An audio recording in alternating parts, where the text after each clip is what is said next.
معاشی think tank economic policy and business development نے G D P میں اضافے پر رپورٹ جاری کر دی ہے۔ مالی سال کی پہلی سہ ماہی میں معاشی شرح نمو 3.71% ہونے کا دعویٰ کیا گیا ہے۔ Economic policy and business development نے رپورٹ جاری کی ہے۔ معاشی think tank economic policy and business development نے جی ڈی پی میں اضافے پر رپورٹ جاری کی ہے۔ مالی سال کی پہلی سہ ماہی میں معاشی شرح نمو 3.71% ہونے کا دعویٰ کیا گیا ہے۔ مزید ڈیٹیلز حاصل کریں گے ڈان نیوز کے رپورٹر طاہر شیرانی سے۔ جی طاہر بتائیے گا۔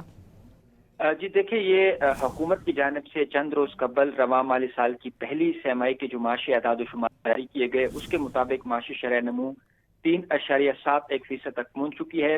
اس پر جو معاشی تھنک ٹینک نے اپنی رپورٹ جاری کی ہے اس میں یہ جو اعداد و شمار ہیں اس کو جو معاشی شرح نمو میں اضافہ ہے اس کے اعداد و شمار کو ناقابل فہم قرار دیا گیا ہے۔ رپورٹ کے مطابق درآمدات بڑھنے کی وجہ سے معاشی شرح نمو میں اضافہ ظاہر کیا گیا ہے۔ ملک کی معاشی شرح نمو میں حقیقی اضافہ نظر نہیں آ رہا۔ رپورٹ کے مطابق کاروباری سرگرمیوں میں حقیقی اضافے کے بغیر گروتھ صرف کاغذوں پر نظر آئے گی۔ معاشی تھنک ٹینک کا یہ کہنا ہے کہ سیلاب کے باوجود زرعی شعبے کی پیداوار 2.89% دکھائی گئی ہے۔ حالانکہ شدید سیلاب کے بعد زرعی شعبے کی پیداوار میں کمی کا امکان تھا۔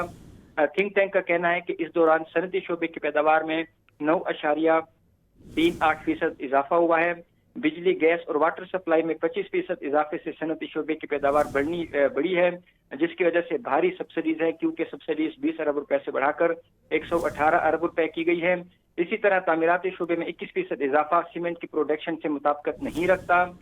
تھنک ٹینک کا کہنا ہے کہ آزاد کاروباری سرگرمیوں کے مناسب پالیسیاں تشکیل دی جائیں، پائیدار اور حقیقی معاشی شرح نمو کے لیے پرائیویٹ سیکٹر کی قیادت کا موقع دیا جائے۔ جی بہت شکریہ طاہر شیرانی آپ کا۔